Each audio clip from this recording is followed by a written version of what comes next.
성경 봉독 계시록 요한계시록 5장 1절로부터 14절까지입니다.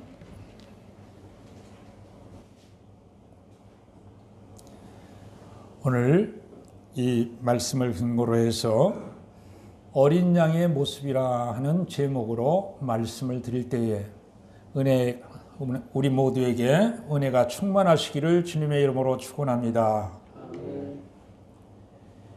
오늘 요한계시록 제5장 내용을 읽어봤습니다. 이 5장의 말씀을 대략적으로 훑어보고 그런 다음에 집중해서 5장 6절에 있는 말씀 가운데 어린 양의 모습을 설명한 부분을 심도 있게 살펴보도록 하겠습니다. 먼저 요한계시록 제5장은 핵심 내용이 뭐냐? 두루마리와 어린 양이라고 하는 이 두 가지 주제를 설명하고 있어요. 송진호, 두루마리는 뭔가요? 응? 뭐라고 그랬어요? 성경? 맞았어요. 두루마리는 책이에요, 책. 네. 옛날에는 책이 어떻게 생겼냐면 양 가죽에다가 성경 말씀을 기록해 놨기 때문에 그거를 보관할 때 어떻게 보관했느냐. 가죽을 한쪽 끝을 막대로 이렇게 고정시켜 놓고 그것을 말았어요. 말아가지고 둘둘 마르니까 두루마리가 된 거예요. 두루마리를 잘못 오해해서 두루마기라고 이렇게 생각하면 안 돼요. 두루마기는 옷이고 두루마리는 책이에요. 아시겠죠? 오늘은 이 하나님이 오른손에 들고 계신 두루마리라고 하는 책 핵심 내용이고 또 하나는 어린 양을 설명해 주는 것이 또 다른 핵심 내용이 되겠습니다. 그렇다면 5장 1절에 보니까 누가 두루마리를 오른손에 쥐고 계세요? 5장 1절 누가 두루마리를 쥐고 계세요? 그렇지요. 보좌에 앉으신 이가 두루마리를 오른손에 가지고 계세요. 그 두루마리는 안쪽도 글씨가 쓰여 있고 바깥쪽도 글씨가 쓰여 있어요. 그런데 그 두루마리를 어떻게 했어요? 풀러지지 않게끔 봉해 놨어요. 그리고서 그 봉해 놓은 데다가 도장을 꽝꽝꽝꽝꽝꽝꽝 7개를 찍어 놨어요. 그 책을 읽으려면 뭐를 떼야 돼요? 인을 떼야 돼요. 봉인해 놓은 그 인을 떼야 두루마리를 읽어볼 수가 있어요. 2절에 보니까 힘있는 천사가 큰 음성으로 외치기를 누가 그 두루마리를 펴며 그 인을 떼기에 합당하냐 하나. 누가 떼겠는가 이 말이죠. 3절에 하늘 위에나 땅 위에나 땅 아래 능히 그 두루마리를 펴거나 보거나 할 자가 없더라 그랬어요. 책을 열어볼 사람이 없는 거예요. 그래서 4절에 누가 울었어요? 이 글을 쓴 사도 요한이 울었다 그랬어요. 그 두루마리를 펴거나 보거나 하기에 합당한 자가 보이지 아니하기로 내가 크게 울었더니 사도 요한이 크게 울었더니 5절에 장로 중에 한 사람이 내게 말하되 24 장로 가운데 한 사람이죠. 내게 말하되 울지 말라. 유다 지파의 사자 라이언이죠. 무서운 사자입니다. 그 사자가 왜 여기서 나오느냐. 창세기 49장에 읽어보면 유다 지파는 사자 새끼가 나올 거라고 하는 예언을 야곱이 하고 있어요. 그래서 유다 지파는 사자로 이렇게 상징을 하고 있는 거예요.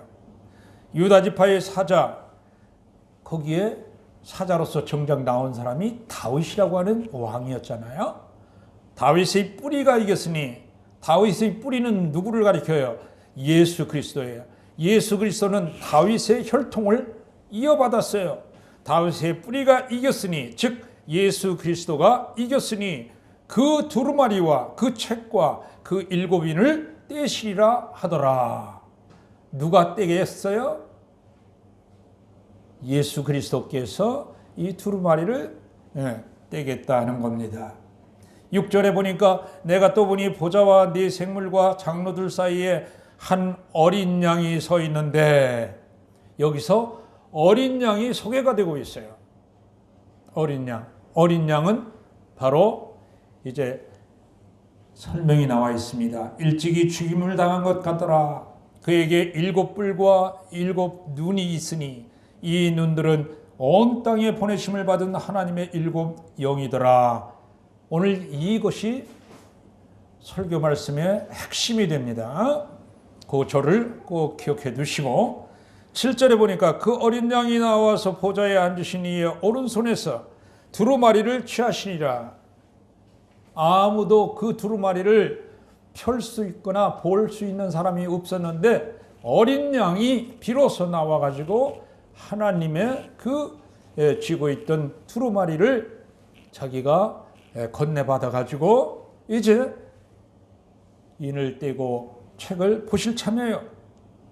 8절에 그 두루마리를 취하심에 네 생물과 24장로들이 그 어린 양 앞에 엎드려 각각 검은고와 향이 가득한 금대접을 가졌으니 이 향은 성도의 기도들이라.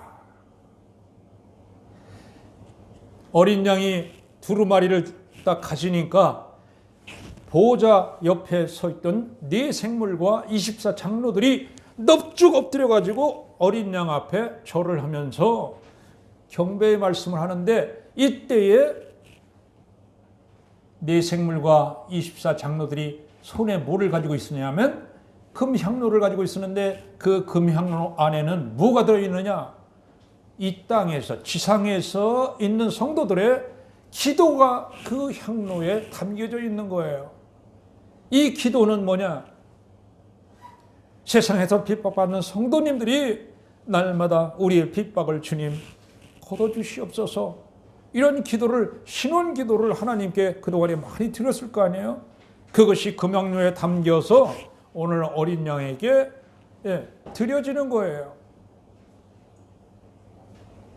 그 기도에 신원 기도를 들어줄 사람이 바로 어린 양이다라고 하는 것이 암시가 되어 있는 것입니다. 9절에 그들이 새 노래를 불러 이르되 네 생물과 24장로가 엎드려서 금향로를 들고 있으면서 새 노래를 불렀어요.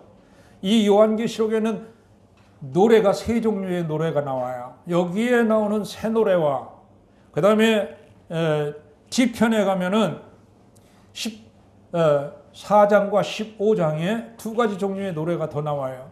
하나는 모세의 노래, 그리고 세 번째는 어린 양의 노래가 나옵니다. 새 노래는 특별히 14만 4천이라고 하는 숫자의 성도들의 부르는 노래가 새 노래였던 거예요. 이런 것들을 통해서 우리는 요한계시록에 나오는 것들은 다 믿음의 찬양을 하는 그러한 상징들이 많이 나와 있구나 하는 것을 깨달으시기 바랍니다. 어떤 노래를 불렀느냐? 내용이 두루마리를 가지시고 그 인봉을 떼기에 합당하시도다.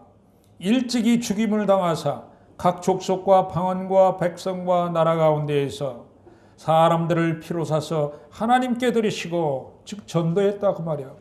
그들로 우리 하나님 앞에서 나라와 제사장들을 삼으셨으니 그들이 이 땅에서 왕노릇 하리로다 하더라. 주 예수 그리스도께서 이 땅에 재림하시면 우리 믿는 사람들은 주 예수 그리스도와 함께 이 땅 위에서 왕노릇하게 될 겁니다. 얼마 동안? 1000년 동안. 그런 이야기가 뒤에서 나옵니다. 이런 내용들을 네 생물과 24장로들이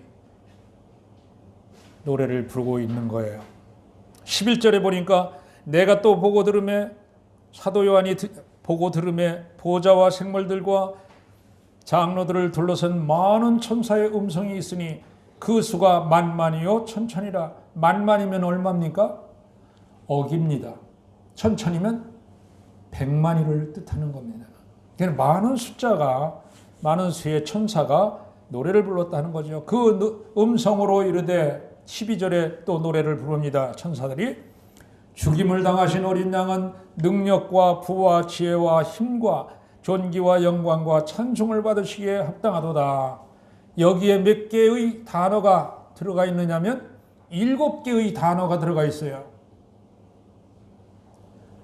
다 같이 한번 읽어보십니다. 시작. 능력과 부와 지혜와 힘과 존귀와 영광과 찬송을 받으시기에 합당하도다. 우리가 기도드릴 때에 존귀와 영광과 찬양을 받으시기에 합당하다 하는 이야기가 바로 이런 성경 구절에서 인용이 되는 겁니다. 우리 특별히 사도 요한은 7개의 단어를 사용해 가지고 어린 양을 경배하고 있어요. 이 뒤에 나오는 것을 보면 하나님을 또 경배할 적에도 7단어를 써가지고 표현합니다.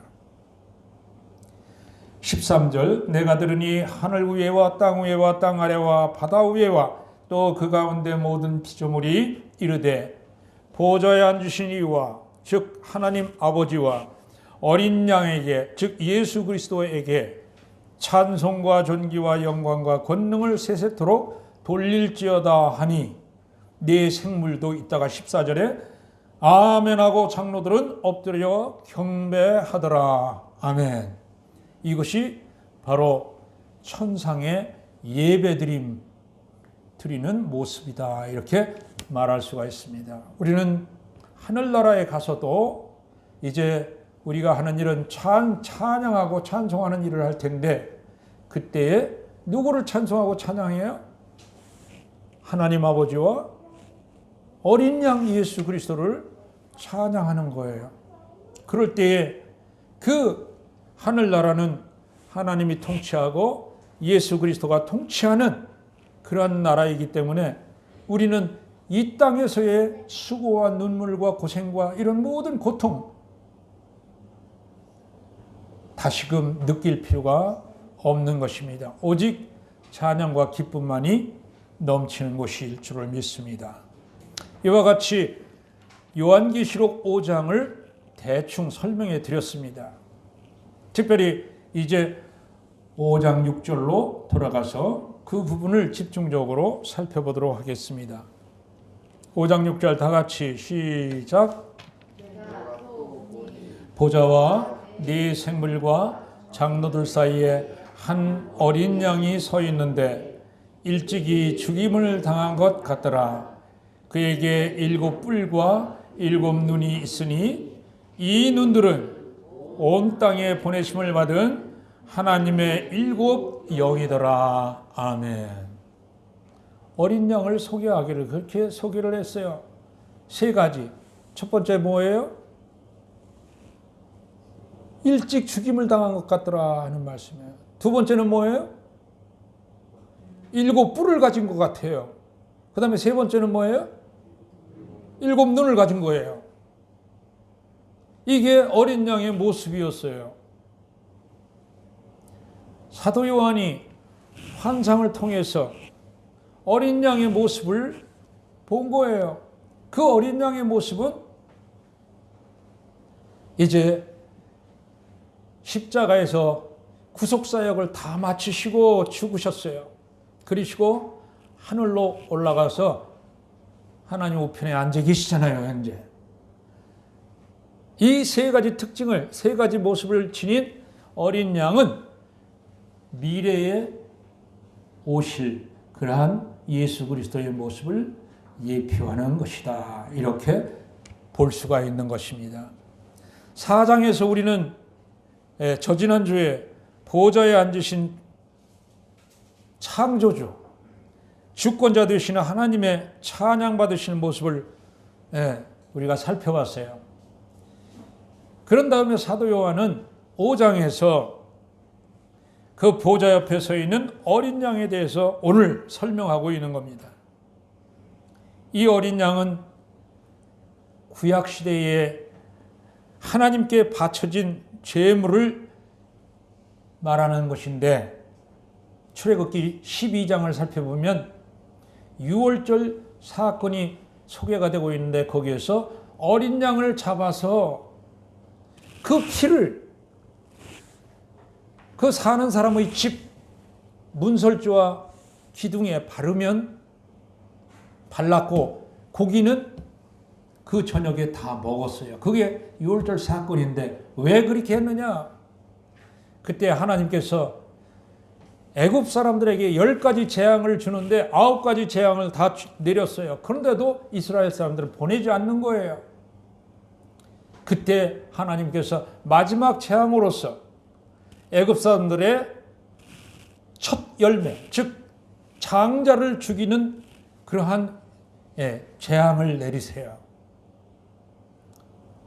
그때에 하나님께서 이스라엘 사람들에게도 당부하기를, 너희들이 사는 집 문설주와 기둥에다가 어린 양을 잡아가지고 그 피를 기둥과 문설주에 발라놓으면 내가 밤에 애굽의 장자와 가축의 첫 새끼 그리고 모든 첫 열매들을 다 죽일 텐데 그 피치를 한 집은 내가 건너가겠다. 그렇게 약속을 하신 거예요. 그래서 이스라엘 백성들은 자기 집 앞에 전부 어린 양을 잡아서 그 피로 칠해놨어요. 피를 막 뿌려놨어요. 그 밤에 하나님의 영이, 죽음의 영이 지나갈 때 피를 칠한 집들은 다 넘어갔어요. 넘어갔다는 뜻을 나타내는 말이 유월이라는 말이에요. 유월절. 영어로는 pass over, 지나갔다 이 말이에요. 그럴 때에 쓰였던 동물이 바로 어린 양이었어요. 어린 양이었어요. 또 그러한 예표의 완성으로 오신 십자가에 달리신 그리스도를 어린 양이 나타내주고 있습니다. 우리가 요한복음 1장 29절에 보면 세례 요한이 예수 그리스도를 향하여 뭐라고 말씀하고 있느냐면, 자기를 향하여서 세례를 받으러 오시는 예수님을 보고 저 어린 양을 봐라. 세상 죄를 짊어지고 가는 저 어린 양을 보라. 이런 말씀을 하셨어요. 세례 요한이 예수 그리스도를 가리켜서 어린 양이라고 그렇게 말씀하고 있는 것을 볼 수 있어요. 그뿐만 아니에요. 이사야서에도 마찬가지, 사도행전에도 어린 양이라는 표현을 쓰고 있어요. 그런데 그곳에서는 단순하게 그렇게 넘어가고 있는데, 이 요한계시록에서는 계속해서 어린 양이라고 하는 이 표현이 무려 30회 가까이 등장하고 있어요. 그러면서 그 어린 양을 자세하게 설명해 주고 있고 소개해 주고 있으면서 요한계시록이 관심을 갖는 부분으로 이끌어가고 있어요. 우리를 어떻게 이끌어가고 있느냐. 요한계시록의 주제가 십자가에 못 박히심으로 성취하신 구속사역을 재림으로 완성할 것에 이 요한계시록은 집중하고 있다는 사실과 관련을 갖습니다. 그러니까 요한은 이제 계시의 중심을 하나님보다도 하나님의 아들 심판주로 오실 재림하실 어린 양 예수 그리스도께로 주제를 옮겨가고 있어요. 그래서 4장에서는 보좌에 앉으신 이를 소개했지만 5장에서는 비로소 어린 양을 소개하고 있는 거예요. 요한계시록의 주제가 어린 양이 이제 구속주로서 십자가에 달려 죽으시고 하늘 보좌 우편, 하나님 우편에 앉아 계시는데 미래에 재림주로 오신다고 하는 그 주제에 자꾸 옮겨가고 있다 하는 겁니다, 지금. 그래서 어린 양의 모습을 설명한 요한의 표현에서도 나타나고 있듯이 요한이 표현한 어린 양의 모습, 과거에는 십자가에 희생제물로 못 박혀 죽으셨고 현재에는 어떻게 하고 계세요? 우리 사도 신경에서 날마다 고백하잖아요. 하나님 우편에 현재에는 계시는 거예요. 그리고 미래에 어떻게 하세요? 심판주로 재림하실 그리스도에 대해서 말씀하고 있는 것입니다. 다시 한번 말씀드리겠어요. 사도 요한은 어린 양의 모습이 과거에는 십자가의 희생제물로 못 박혀 죽으셨고 현재에는 하나님의 우편에 앉아 계시며 미래에 심판주로 재림하실 그리스도에 대해서 말씀하고 있다 하는 겁니다. 꼭 기억하세요. 과거, 현재, 미래, 예수 그리스도의 모습. 과거, 현재, 미래. 미래에는 재림하시는데, 재림주로 오시는데, 재림주로 오셔서 뭘 하시느냐? 심판하시는 거예요. 심판하시는 거예요. 그래서 그 심판의 주인이 된다 해서 심판주 또는 재림주 그렇게 말씀하고 있어요. 근데 여러분 꼭 기억하셔야 될 것이 있어요. 우리 믿는 사람들은 이 요한계시록을 읽어보면서 많은 심판이 나와요. 엄청난 심판이 나와요. 인을 뗄 때마다 심판이 이루어져요. 그리고 나팔 심판이 또 있어요. 7번이나. 그리고 대접 심판이 또 7번이나 있어요. 21번의 심판이 이루어지는데 그 심판들은 기억하세요. 애굽에서 살던 이스라엘 백성들이 애굽 장자에게 내렸던 그 재앙을 피했어요? 안 피했어요? 하나님이 피하게 해주셨죠. 어떻게 해서? 문에다가 예수의 어린 양의 피를 바름으로써 피하게 해주셨잖아요. 마찬가지로 우리는 예수를 믿는, 예수의 피를 믿는 사람들이기 때문에 하나님께서 예수 피를 믿는 사람들은 재앙을, 심판을 면하게 해주세요. 여기에서 오는 모든 심판들은 믿지 않는 사람들, 불신자들에게 내려지는 심판들이에요. 그러니까 안심하시고 요한계시록을 읽을 때 전혀 두려워하지 마세요. 왜 이렇게 많은 심판 내리시나 이렇게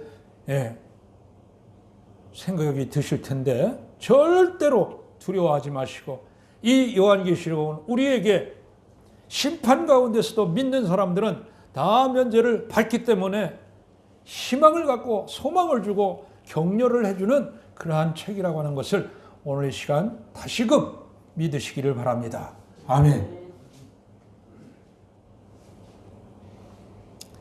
자, 그러면은 6절에 있는 말씀을 살펴보도록 하겠습니다.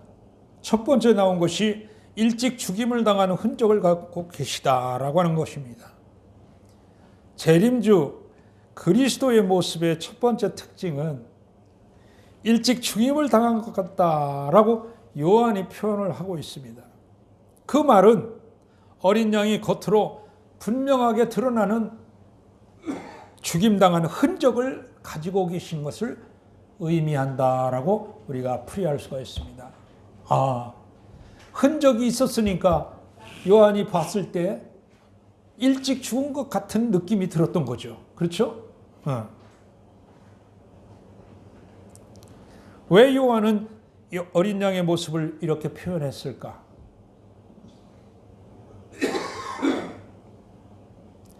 그 이유는 다음과 같습니다. 구약에서 어린 양은 유순하여 하나님께 제물로 드려지는 대표적인 동물이었습니다. 그렇지만 아무리 유순한 어린 양이라도 제물로 바쳐지지 않으면 아무런 가치가 없는 겁니다. 제물로 바쳐지는 어린 양이라야 가치가 있는 것입니다. 그런 의미에서 볼 때에 그리스도께서는 인류의 죄를 대속하시기 위하여 제물이 되신 참된 어린 양이셨던 것입니다. 아멘. 참된 어린 양 예수 그리스도 하나님께 바쳐졌어요. 왜? 우리 세상에 살고 있는 사람들의 죄를 용서해 주기 위해서 예수님이 대신 그렇게 하나님께 드려져서 바쳐져서 우리를 구원해 주신 거예요. 그것을 우리가 뭐라고 얘기해요? 구속 또는 대속. 어려운 말을 쓰고 있잖아요. 구속, 대속, 구원. 구속이라고 하는 말은 지금 설명드린 대로 다른 사람을 구원하기 위해서 예수 그리스도 자신을 바쳤다 하는 거예요. 자신의 생명을 드렸다 하는 거예요. 그게 구속입니다. 이제 그리스도께서는 구속의 사명을 온전히 완성하시고 믿지 않는 자들과 원수들을 심판하는 심판주로 재림하시기 위하여 부활 승천하시고 지금 어디에 계세요? 하나님 우편에 앉아 계세요.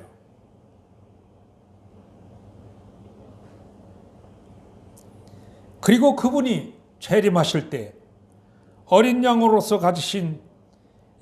양으로서 가지고 계신 그 죽음의 흔적을 분명히 그를 믿는 성도들에게 나타낼 때는 그게 뭐가 되겠어요? 구원의 증거가 될 것입니다. 아멘? 그런데 그 죽음의 흔적이 믿지 않는 사람들에게는 뭐가 될까요? 믿는 사람들에게는 구원의 증거가 될 거고 믿지 않는 사람들에게는 심판의 증거가 되겠죠. 아멘? 믿지 않았으니까. 실로 성도 여러분, 우리의 죄를 대신하여 죽임당하신 그리스도를 확실히 믿어야 할 것입니다. 아멘? 그래서 죽임당한 예수 그리스도의 흔적을 볼 때에 우리가 구원받는 증거로 삼아야 할 줄로 믿습니다. 아멘. 그걸 놓치면 아니 되겠습니다.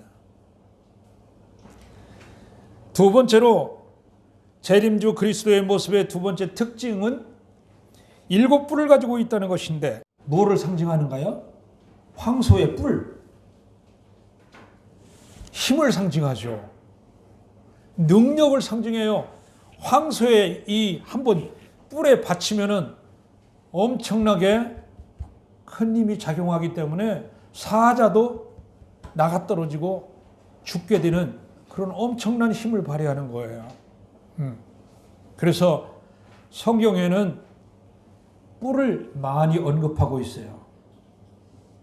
뿔을 많이 언급하고 있어요. 이 제단에도 마찬가지 구약시대의 지성소에 가면은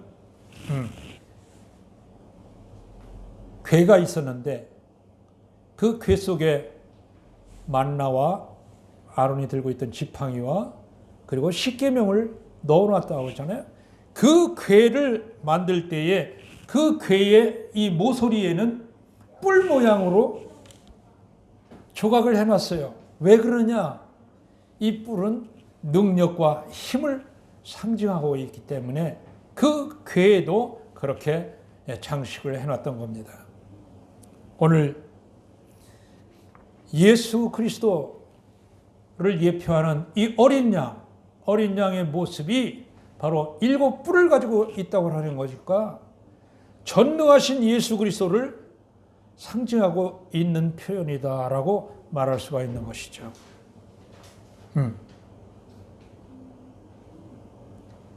예수 그리스도가 그러한 능력과 힘이 없다면 어떻게 되겠어요?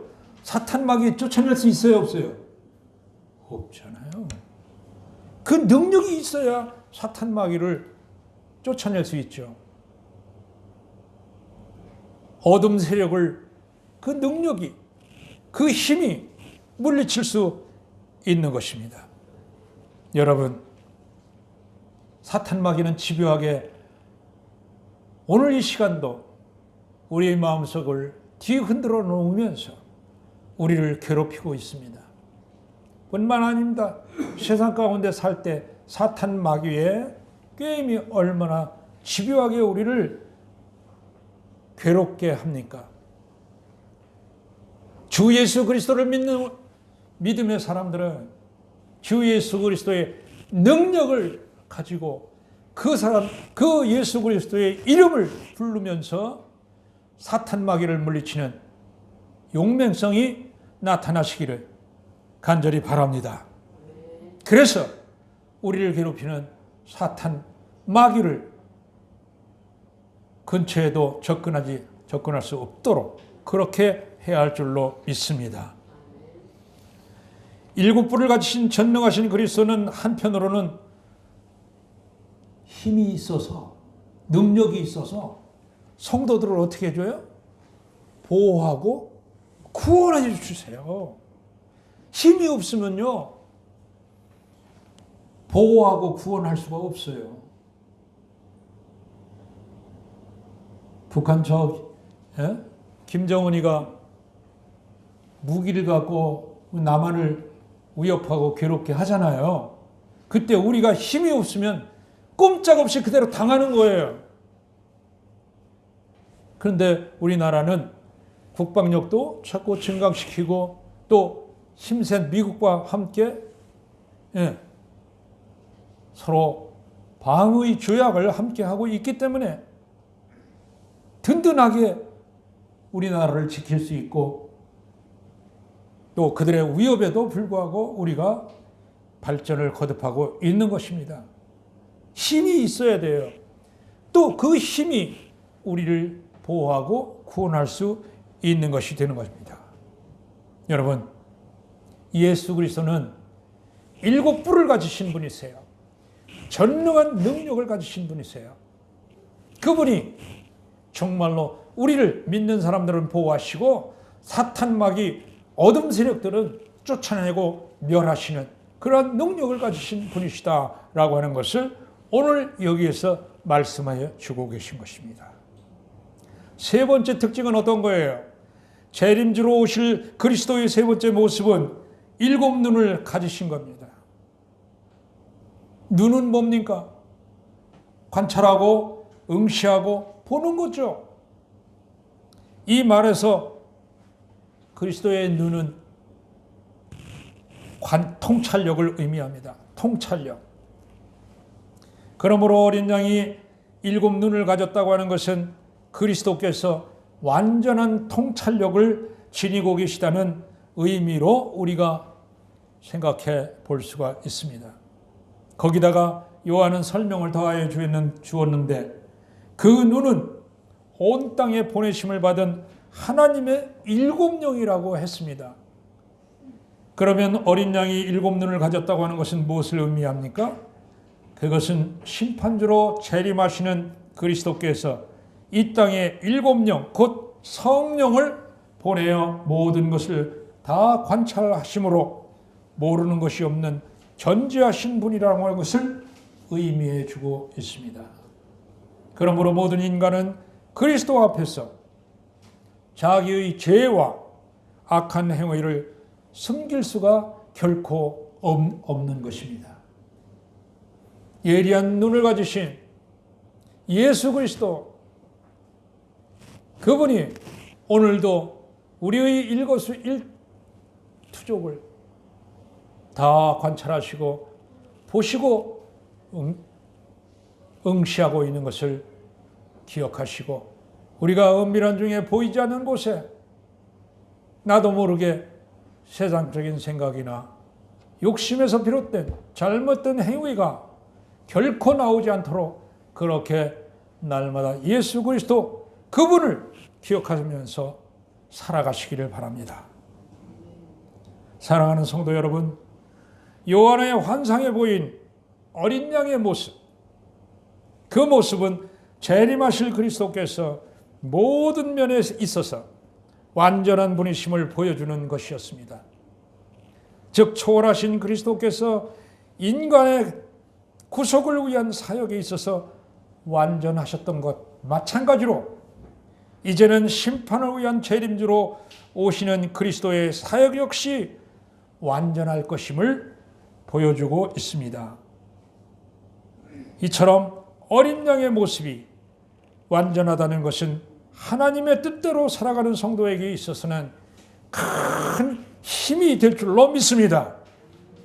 왜냐하면 그 모습이 완전한 만큼 우리의 구원 역시 온전하게 이루어질 것이기 때문이죠. 여러분 믿으시기 바랍니다. 재림주로 오실, 심판주로 오실 예수 그리스도는 온전하신 분이십니다. 온전하신 그분이기 때문에 우리가 자신 있게 또 확신하며 따라 나갈 수 있는 분이시라고 하는 것을 꼭 믿으시기를 바랍니다. 그래서 우리 삶 속에서 이 세상을 이기며 승리하는 모두의 삶이 드러나게 되시기를 간절히 바랍니다. 기도하시겠습니다.